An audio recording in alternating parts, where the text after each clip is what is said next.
Tá indo? Agora está aqui. Comenta aí que a voz dela. Ó, tô tremendo. Eu realizo cirurgias e não tremo. Mas aqui, ó, é incontrolável. Eu convido os irmãos a abrir suas Bíblias em Gênesis, capítulo 39.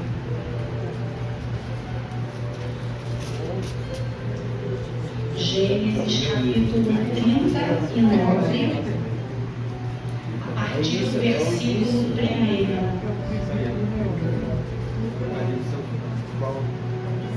Gênesis 39, do 1 ao 5.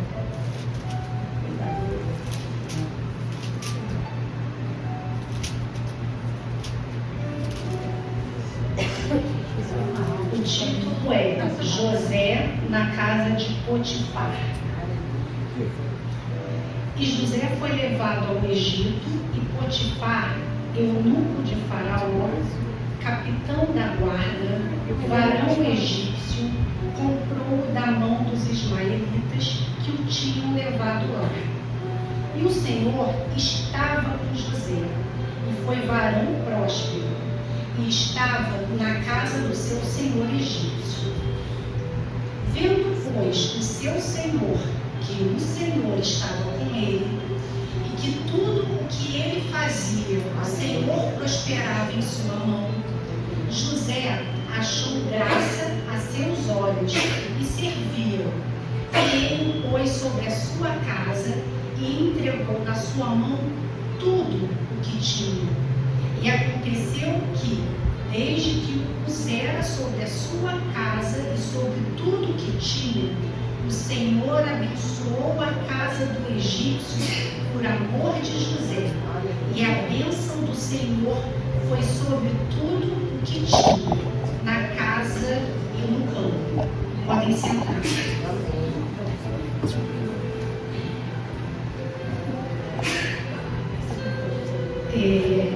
A princípio, nem era eu a escalada para hoje, mas no culto passado, eu estava folheando a minha Bíblia e Deus me levou exatamente nessa passagem.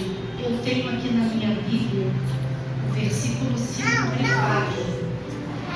Não me lembro quando aconteceu isso, por quê, se foi em alguma pregação. E a semana passou. Eu preparando a escola bíblica de domingo, e essa passagem me vinha à mente de novo. Mas aí, o espírito é forte, o espírito está preparado, mas a carne é fraca. Então, eu dava uma de desentendida. Depois eu vejo. E aí, ontem no banho, de novo essa palavra. Eu falei, o Senhor quer me ensinar alguma coisa, Ele está querendo me corrigir em alguma coisa. E certamente essa correção que veio sobre mim, ela vai ser compartilhada por alguns irmãos aqui presentes. Eu acredito que a maioria de nós conhece a história de José. É uma história muito conhecida no meio evangélico. Mas também há irmãos recém-chegados que não conhecem tanto. Então, eu quero estar relembrando aqui de uma forma mais resumida alguns pontos importantes da história de José que me fizeram entender o que Deus queria revelar através desses versículos. José, vamos começar mais lá para trás, né? Abraão, Isaac e Jacó, né? Deus começa a sua aliança lá com Abraão. José, ele é um dos 12 filhos de Jacó. A palavra de Deus diz textualmente que José é o filho da velhice de Jacó. Ele não foi o último filho, mas foi o filho fruto do relacionamento da mulher que Jacó mais amou. Jacó teve 4 esposas, mas ele verdadeiramente amava Raquel.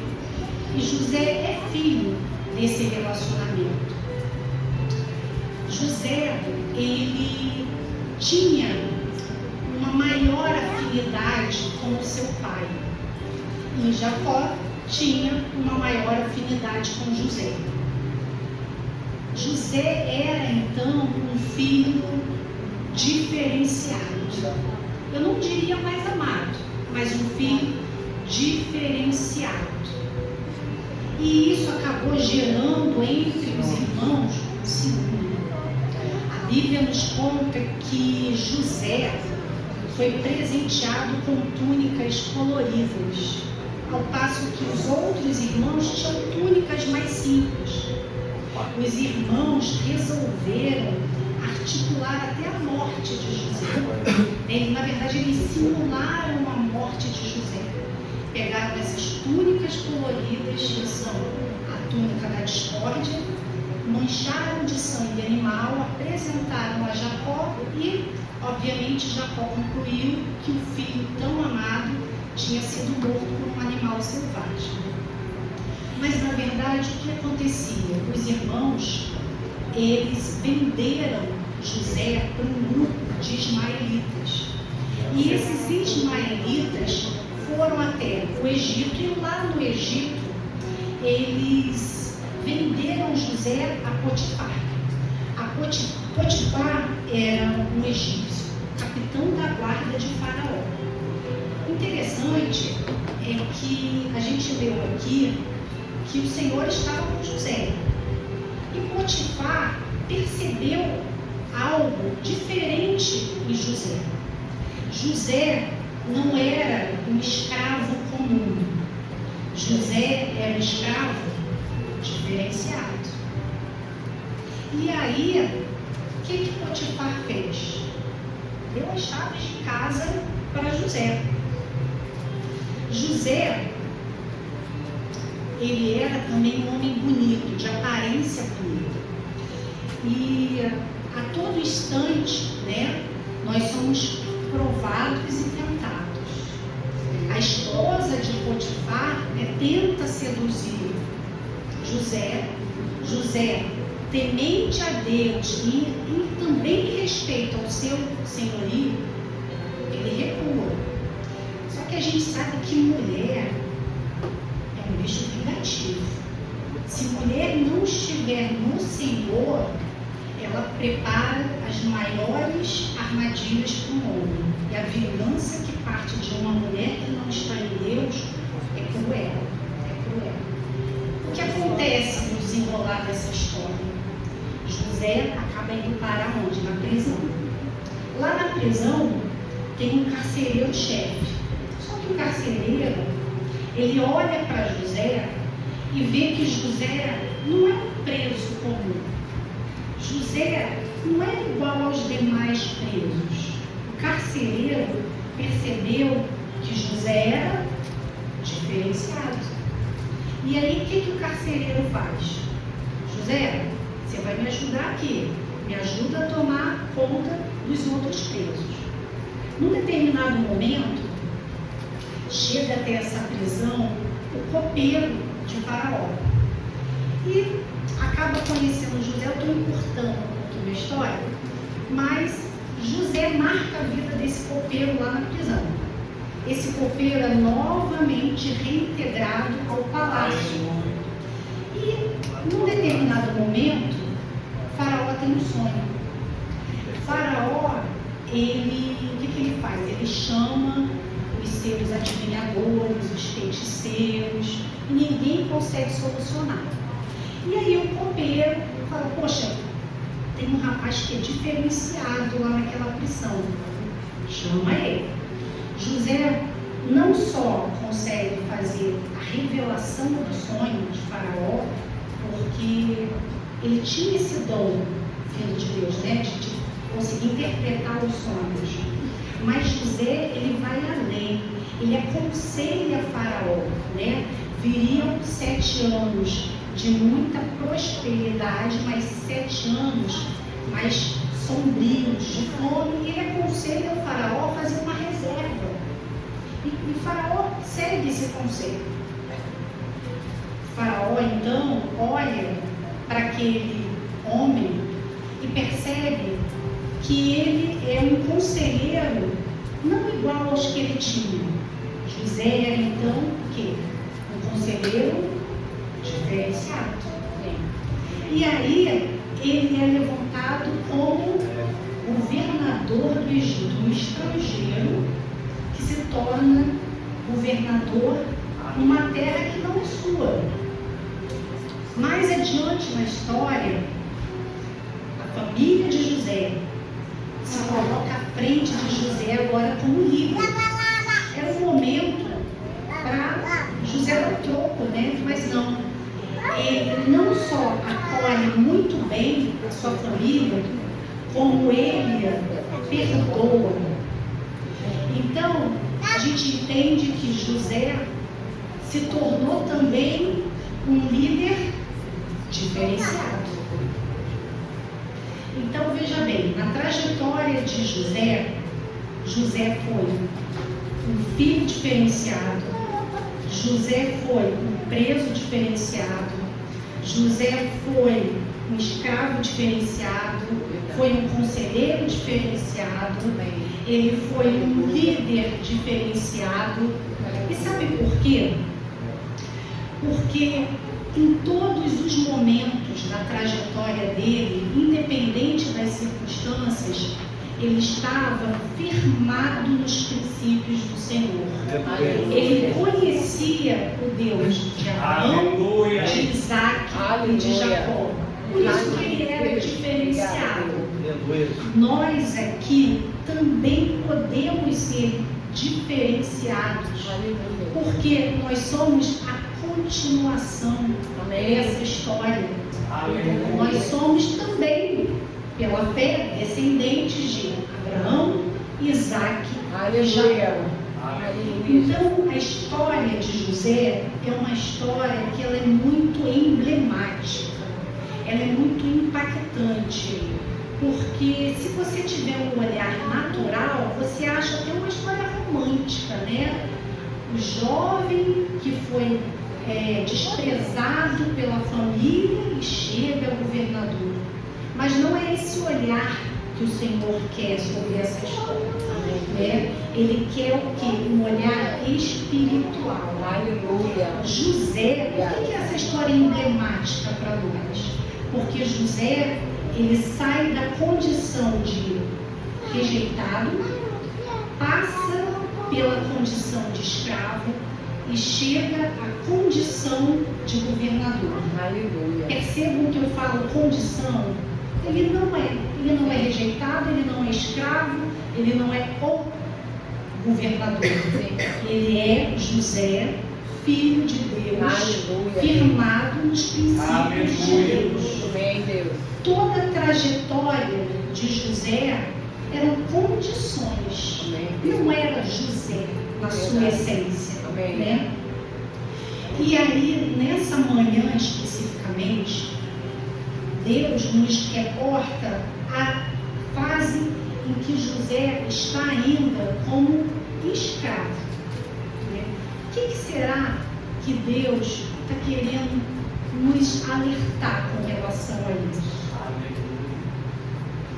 Se a gente for pensar pelo lado humano, naquele contexto de José, ele era sim um escravo.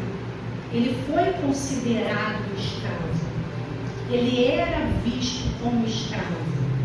Mas no íntimo de José, ele nunca foi escravizado, porque ele estava sob o governo de Deus. Então, aos olhos dos homens da época, ele era um escravo. Mas ele sabia da sua essência de ser livre no Senhor. Aleluia. Glória a Deus, Senhor. Obrigada, Jesus.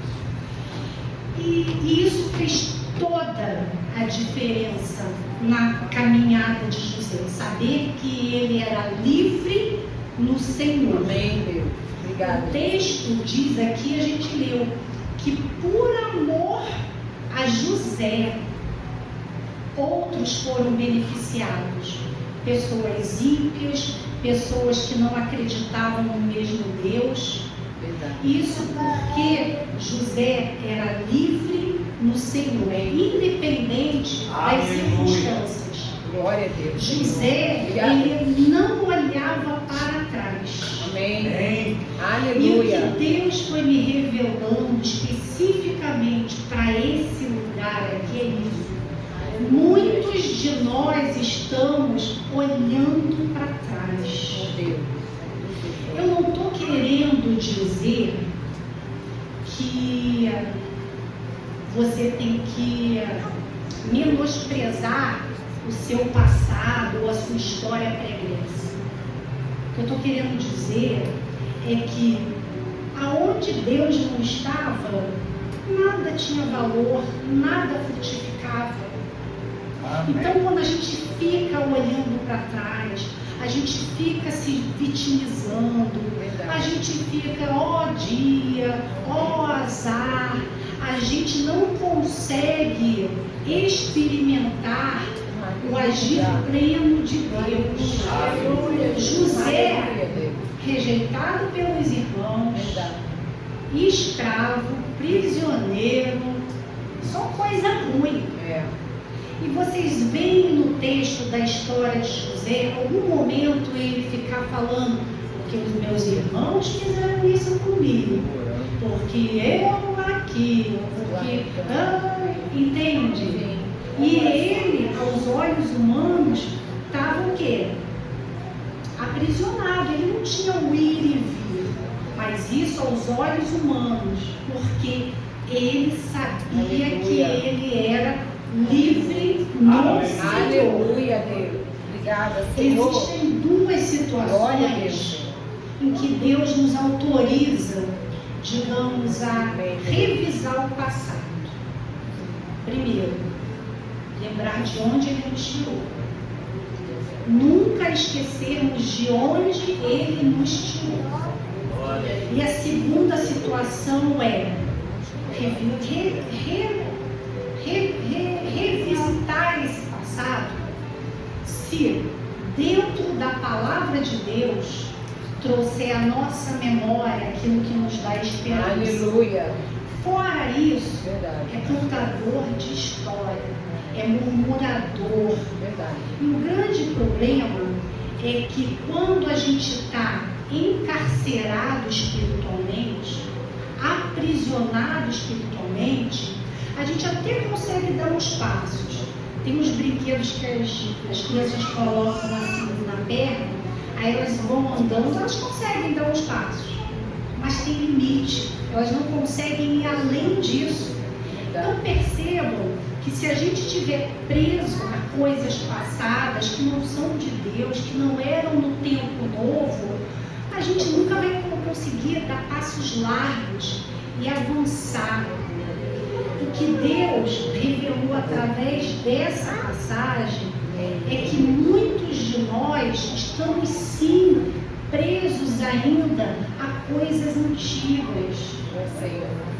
E não são apenas coisas ruins, porque você pode falar, mas eu tive um passado sofrido, doloroso, é compreensível.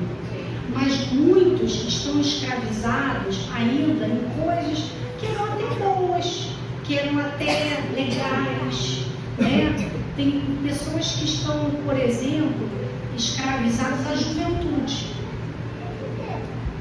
Tem pessoas que têm uma grande dificuldade em conseguir entender que o tempo passou. E tudo tem o seu tempo. Aleluia. Glória a São Deus. pessoas que têm comportamentos infantis, comportamentos de adolescentes, falas adolescentes, vestuário adolescente. Entende? É lícito. Mas convém, né? Então ficam presos a uma juventude que já foi, amém. Como se envelhecer para Deus fosse algo ruim, enquanto que a palavra diz que na velhice darão frutos. Amém. Aleluia. E não serão frutos o quê? Viçosos. Amém. Frutos que outros olharão e falarão, eu quero ter esse fruto, eu quero produzir esse fruto. Mas aí está agarrado ainda aquele passado da juventude. Verdade. Tem muitos de nós agarrados a lutos. A lutos. Quem aqui não perdeu pelo menos um ente querido que já partiu, não está mais entre nós? Dói, dói. Mas a gente precisa caminhar, seguir adiante, porque há planos de Deus sobre as nossas vidas e que precisam ser manifestos. Mas se eu estou lá, encarcerada, eu estou escravizada em alguma coisa do passado, como é que o agir de Deus vai se cumprir de uma forma plena, de excelência? Verdade. Amém, Jesus. Glória a Deus. Quando a gente está preso ao passado, tenha sido ele bom ou não, o passado ele se torna um segundo senhor nas nossas vidas. Verdade. Pode um servo servir a dois senhores ao mesmo tempo com excelência? Não pode. O que nós estamos fazendo com a liberdade que o Senhor conquistou na cruz? Eu estou indo ali com um comportamento de escravo, eu estou ali olhando para trás e sentindo saudades disso, saudades daquilo. No que isso edifica o nome do Senhor?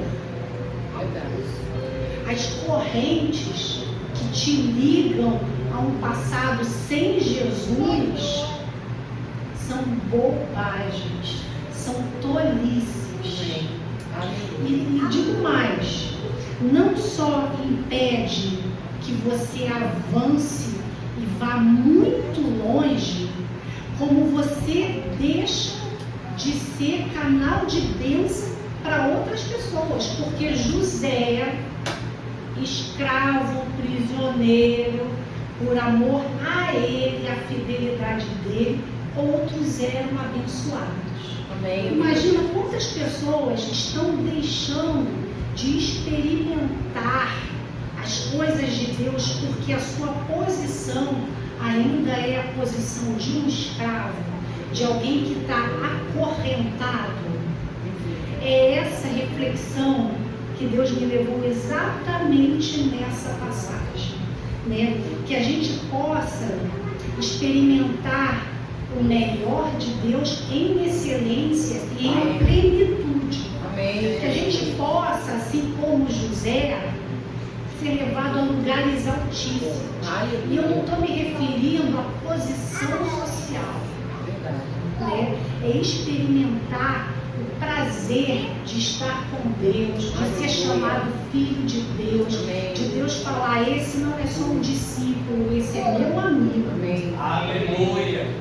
Hoje, Deus convida alguns aqui a quebrar essas correntes. Aleluia. Em nome de Jesus. Tem pessoas específicas que sabem qual é a sua corrente.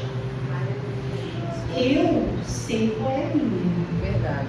Deus me fez enxergar a corrente que eu estava trazendo e que impedia o agir pleno de Deus. Então eu quero convidar, não é constranger, é convidar, né? Aqueles que sabem o que Deus está falando, que sabem que é comigo, eu sei, eu tenho uma ou até mais de uma corrente ligadas ao meu passado. Vem aqui na frente, eu vou pedir para a pastora orar para que